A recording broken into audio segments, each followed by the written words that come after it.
Okay, so today we're going to like dive into this whole Afrikaans thing. Right. I am so excited Yeah. about all this stuff you sent me. I mean, it's like dictionaries, academic Yes. surveys, articles about like using it in fiction, even like a TikTok video description. I mean, Yeah. It's a lot. it's a lot. It's a really interesting mix. Yeah, so are we ready to kind of go beyond just like the basic origin story and really get into it? I think with this set of sources, what's clear right away is that there's no simple origin story. Yeah. Like we can't just say, oh, it's 17th century Dutch and leave it at that. Right. This is a story about language changing, being shaped by history, by the people who use it. Yeah, okay, so let's start with like the most basic question. What exactly is Afrikaans? Okay. I mean, we got Merriam-Webster, right, saying it developed from 17th century Dutch. It's an official language of South Africa. Right. But like that's just the tip of the iceberg, right? It is just the beginning. Yeah. Yeah. I mean, just geographically speaking, Afrikaans is spoken in Namibia too. And there are communities, we found this in Babbel and a YouTube source that talk about speakers in Australia, Botswana, the UK, New Zealand, Zimbabwe. So it's not just South Africa. Wow. And what's fascinating from like a linguistic perspective is that it's often classified as a semi-Creole language. Semi-Creole. Okay, hold on. I got to wrap my head around that. Yeah. So like it's got this base of 17th century Dutch, right? Right. But then it's not just a dialect. Like it's its own thing with its own rules. Exactly. Like it started with Dutch, but then through contact with other languages and its own unique context, it became something new. Wow. And the APSS survey that you sent compares it to Dutch, and it's really close. Interesting. So yeah, it's a semi-Creole. Okay, so it's like heavily influenced by Dutch, but it's not just Dutch. It's got its own independent thing going on. Exactly. I'm with you. Okay. And APITS also says that there are like 6 million speakers in South Africa. Wow, that's a lot. Which makes it the third largest language there by like number of native speakers. That's right. And this is where we get to a really important point that I think gets missed a lot. Okay. So both the APSS survey and the South African History online source, they make it clear that Afrikaans is spoken by a really diverse group of people. Okay. It's not just white South Africans of European descent. Right. It's also spoken by colored people who have this mixed heritage, you know, European cocoa and slave ancestry. Right. And in fact, South African History Online states that the majority, 50% of African speakers in South Africa today are colored people. Okay, so that right there just changes the whole picture. It does, yeah. Like, it's not just one group's language. No, not at all. Okay, and when we look at, like, the language itself, Yeah. I mean, the connection to Dutch is so obvious. Oh, yeah, it's very clear. Like, Babbel and the YouTube transcript both say that over 90% of the vocabulary comes straight from Dutch. Exactly. And, you know, the YouTube source gives us some great examples, like Oh, yeah? Vrystaat in Afrikaans is Vrystaat in Dutch. Okay. Ik wil dit doen now translates to ik wil dat doen nu. Okay, I'm seeing it. And then Fisto han mij corresponds to Fisto han wij. Wow. So you can really hear and see the similarities. They're like siblings almost. Definitely related. But even though that Dutch influence is like super strong, Yes. the APSS chapter says that Afrikaans has developed its own unique features too, right? Right. It's not just a carbon copy. Yeah, and English has also had an impact, hasn't it? It has. Yeah, it's mixed in there as well. Okay, so how did we get from this Oh, yeah. How did you... kitchen Dutch Yeah, Babbel called it. to like the standard language that it is today? That's a great question, and that's where the history gets really interesting. Yeah. So initially, as APSS tells us, what would become Afrikaans was seen as like an informal version of Dutch, Okay. a colloquial variety picking up bits and pieces from other languages spoken in the Cape Colony. This is like absorbing everything around it. It was this dynamic mix, and the term kitchen Dutch itself really reflects how people viewed it, like Wow. it was a lesser version of Dutch, almost embarrassing. Like not the proper way to speak. Exactly. Okay, and that takes us back to like the 17th century, right? Yeah, right. The Dutch East India Company sets up the Cape Colony. Right. And as our study.com source tells us, they needed a workforce. Yes. And this is where we get into the slave trade, right? Unfortunately, yes, this is a very dark chapter. Yeah. So study.com says that something like 63,000 enslaved people, Wow. mostly from Southeast Asia, were brought to the Cape before the slave trade officially ended in 1808. Yeah. And, you know, that mixing of people with all their different languages, Yeah. that really contributed to the development of Afrikaans. Okay, and the South African History Online mentions that the language of slaves in the early Cape is actually documented in court records. Oh, wow, really? Yeah, and these records show how Dutch was already changing, Yeah. like right there in the courtroom. That's amazing that we have those records. Yeah, so they call this linguistic shift the voice of the slave, which I think is just such a powerful image. It is, yeah, like the language is evolving from the ground up. Yeah, from people who are being oppressed. Yeah. But they're creating something new. Right. Okay, and then there's this claim from South African History Online that the very first Afrikaans book was actually written by an imam, Oh, wow. a descendant of slaves. That's incredible. And they also point to this religious text, Geblamotium from 1856, Okay. which might be the first published Afrikaans work, Interesting. although no copies have survived. Oh, no, that's a shame. But here's the thing, it was written in Arabic script.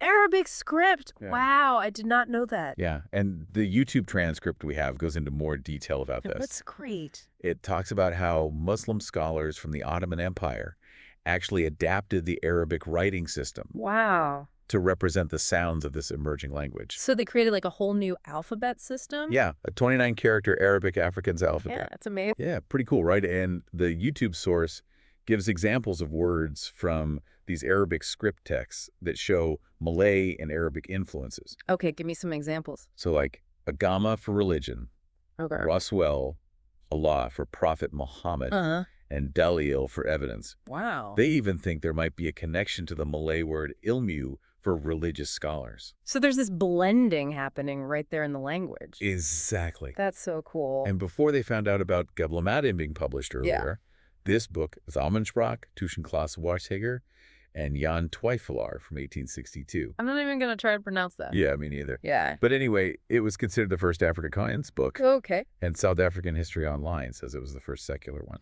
All right, so we've got this written tradition developing alongside the spoken language. Exactly. And then in the 1870s, you've got the formation of the Fellowship of True Afrikaners. Right, the Genootskap van Rechte Afrikaners. Right.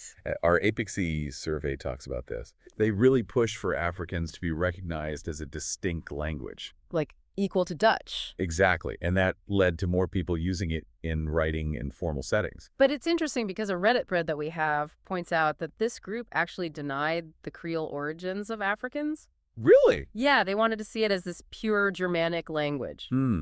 That seems a bit contradictory. It does, right? Like ignoring all those other influences we just talked about. And especially the Arabic script being used earlier. Right, exactly. Like before this group came along, Muslim communities were writing in a form of Afrikaans that was clearly different from standard Dutch. Yeah, and South African History Online mentions that the publication of setting Van die Godsdienst in 1877. Another one I'm not going to try to pronounce. Yeah, okay. But it was an Arabic script, and it was actually authorized by the Ottoman Empire to be distributed to Muslims in Cape Town. Wow, so it was officially recognized by the Ottoman Empire. Yeah, and it followed the linguistic norms of Cape Dutch at the time. Okay, so you've got this interesting situation where Afrikaans is being used in different ways by different communities. Exactly. And then it starts to get pulled into these ideas of identity and nationalism. Right, and South African History Online really emphasizes this point. Yeah. They talk about how by the late 19th century, Afrikaans was being appropriated by patriotic male European colonists. So they're claiming it as their own. Yeah, and they often overlooked or downplayed its connections to the colored community and its Creole origins. Which is a shame because, as we've seen, that's such a huge part of the story. Right, and it's also interesting because South African History Online explains that even though Afrikaans was spoken by a lot of different people. Right, like across social classes? Yeah, it wasn't really seen as a language of learning, writing, or upper middle class culture. So it was like a language of the streets almost. Yeah, and that's exactly what white middle class Cape Dutch speakers wanted to change. And they wanted to give it more prestige. Exactly. Make it a language of power. And a lot of things were happening in the 19th century that contributed to this push for recognition. Like what? Well, South African History Online mentions the First Boer War and the rise of Afrikaner nationalism, Okay. which was partly a response to British attempts to make English the dominant language. So they saw Afrikaans as a symbol of resistance. Exactly. Okay, so that makes sense. And all of this led to a really significant moment in 1925. What happened? Well, according to both the Ephesus survey and the Witness newspaper, Dutch was officially replaced by Afrikaans as an official language of the Union of South Africa. Wow, so that's a huge turning point. It is, yeah. It shows the growing power of Afrikaner nationalism. And their rejection of being forced to speak English. Exactly. Okay, so we've gone from this vernacular language to an official language of a country. I know, it's incredible. It's quite a journey. But we can't forget about the crucial role that enslaved people played in this story. Absolutely not. And the Cape Malay community. And luckily, the YouTube transcript gives us some great insights here. Okay, what does it say? Well, first of all, it talks about this term, Goku Hollands, Okay. which refers to the mixed language spoken by servants in the Cape Colony. So like a precursor to Afrikaans. Yeah, and then it gets into this fascinating connection between language and religion. Oh, that's always interesting. Yeah, so it explains that Islam spread among the enslaved populations. Okay. Who came from all over, Southeast Asia, Madagascar, East Africa. Right. And one reason for this was that the Dutch, being mostly slaveholders, Yeah. they were reluctant to enslave fellow Christians. Oh, that makes sense. So they didn't really push Christianity on the enslaved people. Okay. And that created this space for Islam to take root. Interesting how these things all connect.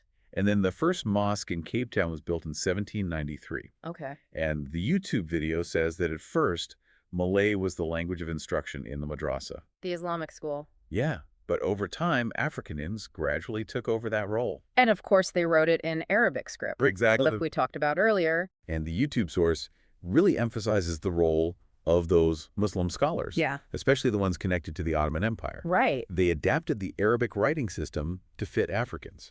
That's incredible work. And that's how we got that 29-character Arabic Afrikaans alphabet. Wow. Yeah. And the YouTube transcript gives even more examples of Malay and Arabic loanwords in early Afrikaans. So cool. Like what? Oh, it mentions some specific diphthongs, too, Okay. suggesting that the pronunciation might have been different from standard Dutch and even later standardized Afrikaans. No, so it's like a snapshot of how the language was spoken at that time. Yeah, probably reflecting how the Cape Malay Dutch speakers pronounce things. That's a fascinating detail. And then the YouTube source talks about why this Arabic Afrikaans writing eventually declined. Okay, why was that? Well, there were a few reasons. Okay. More Afrikaans religious texts started being published in the Roman alphabet. Okay. And then Muslim mission schools were set up, Right. and they often used English. So there's a shift happening. Yeah, and people in general were starting to use English more for communication. Okay. And then more students were traveling to Arabic-speaking countries to study Islam. So they were learning the standard Arabic script. Exactly. Okay, so all of these factors led to the decline of this unique writing system. Yeah, it's a bit sad, actually. It is, yeah. It's like a loss of a part of history. But it's important to remember that the Cape Malay community is still a big part of South Africa today. Absolutely. The YouTube video emphasizes that. And they have such a rich culture. They do. The narrator, Hilbert, in the video even mentions their amazing food. Yeah, their culinary heritage is incredible. It is. And unfortunately, during apartheid, their contribution to the development of Africans was often ignored. Which is a shame because, as we've seen, they played a huge role. Yeah, it's just another example of how history can be told from a limited perspective. Right, and how certain voices can be silenced. Okay, so this brings us to another complex aspect of the language's story. The fact that Afrikaans has been both a language of oppression Right. and a language of liberation. It's kind of paradoxical, isn't it? It is. The Witness article we have is very straightforward about this. Yeah. It says that Afrikaans became synonymous with white oppression during apartheid. Which is something a lot of people know about. Yeah, and the Soweto uprisings in 1976 were Right. a tragic example of this. Those were sparked by the government forcing black schools to use Afrikaans. Right, and Merriam-Webster and South African History Online both mention this. It's a really dark moment in the history of the language. Yeah, but South African History Online also points out that Afrikaans was used as a language of resistance against apartheid, too. Oh, really? So Yeah. it wasn't just the oppressor's language? Not at all. It was used by both white and black-colored speakers. That's really interesting. And there's this powerful quote from Basil Kivedo. Who's that? He was a member of Umkhonto we Sizwe MK. Okay, the armed wing of the ANC. Exactly. So South African History Online says he was arrested, detained, and tortured. And all of this was done in Afrikaans. Awful. But he says that he fought back in Afrikaans. That's powerful. And he even used it to teach black students about politics. So he's taking the language back in a way. Yeah, reclaiming it. Yeah, I like that. And then there's the Afrikaans movement. Okay, tell me about that.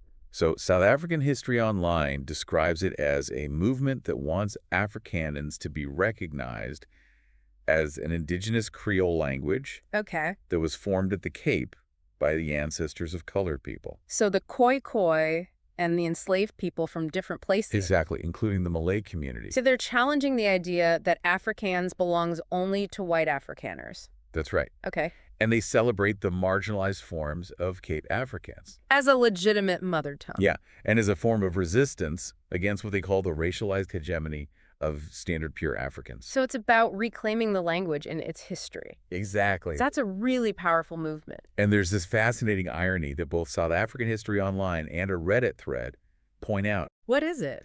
So over time, Afrikaners adopted some songs from the Cape Muslim slave culture. Oh, wow. They're called Guameli Edgies, Oh, okay. and they incorporated them into their own folk music. So they were taking elements of a culture they were oppressing. Yeah, and songs like Siambamba and Sukerbasi. Oh, I know those songs. Yeah, a lot of people think they're Afrikaner songs, I did.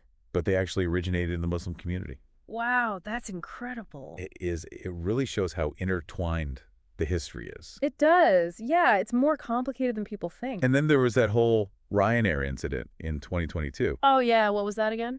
The BBC reported on it. Right. Ryanair was requiring South African travelers to the UK to take a test in Afrikaans to prove their nationality. Really? Yeah, which is just crazy. Yeah, that just reinforces the idea that Afrikaans belongs to one specific group. Right, and it ignores the complex history of the language. It's really problematic. It is, and it shows how those perceptions of Afrikaans can still be a problem today. Yeah, for sure. Okay, so we've covered so much ground, but I think we should touch on some of the grammatical features of Afrikaans. Okay, good idea. It'll give people a sense of the structure of the language. Right, and how it's both similar to and different from Dutch. Okay, so where do we start? Oh, the APC survey has a good overview. All right. So plural formation is pretty simple in Afrikaans. Like how? You often just add an AS or an EE to the noun, Okay. but sometimes you have to change the vowel or even drop a consonant. Okay, so there are some irregularities. Yeah, and then diminutives are super common. I love diminutives. They're so cute. Me too. They're so endearing, and in Afrikaans you form them with suffixes like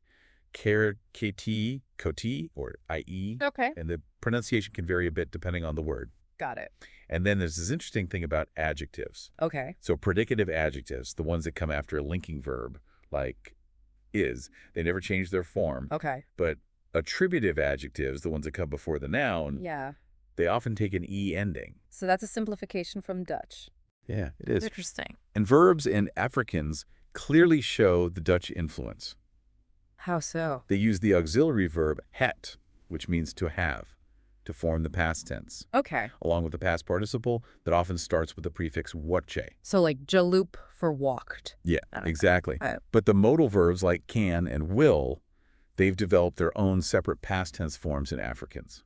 Okay, so there's some divergence there. Exactly. And negation is usually done with the nine-tint, 9E structure. Which is pretty distinctive. Yeah, the APIC survey points that out. And what about relative clauses? Well, they're often introduced by the word wat. Okay, so that's similar to Dutch as well. Yeah, it is. And finally, Afrikaans still has this politeness distinction in the second-person pronouns. Okay, explain that one. So you have JD for you, singular informal, Okay. and Jula for you, plural informal. Uh-huh. And then you have you for you, both singular and plural formal. Okay. But APIT says that you is not used as much anymore. So it's becoming less formal. Yeah, and what's really interesting is that Afrikaans often uses kinship terms as polite pronouns, Like what? like pai for father, Okay. ma for mother, Uh-huh. womb for uncle, Okay. and tanny for like auntie. So you would say like, Tanny, how are you? Yeah, exactly. That's so interesting. It's like built-in politeness. It is. It's a really unique feature. It is. Okay, so wow, we have gone through a lot. We have. I mean, Afrikaans has such a complex and fascinating history. It really does. It started with 17th century Dutch in this melting pot of the Cape Colony. Right. With so many different languages and cultures interacting. And the contributions of enslaved people and the Cape Malay community were so important. And often overlooked. Yeah, and it was even written in Arabic script at one point. Which is amazing. And then it became an official language. But then it got tied up with Afrikaner nationalism and the horrors of apartheid. Right. But it was also used as a language of resistance. Yeah, it's a language of contradictions. And today, it's still spoken by a diverse population, with the majority being people of color. And it's still evolving. Exactly. It's a living language. It is. So I think this whole deep dive really makes you think about the relationship between language identity and power. It does, yeah. It shows how language is never neutral. Right. It's always connected to social, cultural, and historical forces. And it makes you wonder what other languages out there have these kind of hidden stories. Yeah, like what seems like a simple language on the surface might have this whole complex history that we don't know about. Yeah, so much to think about. So much.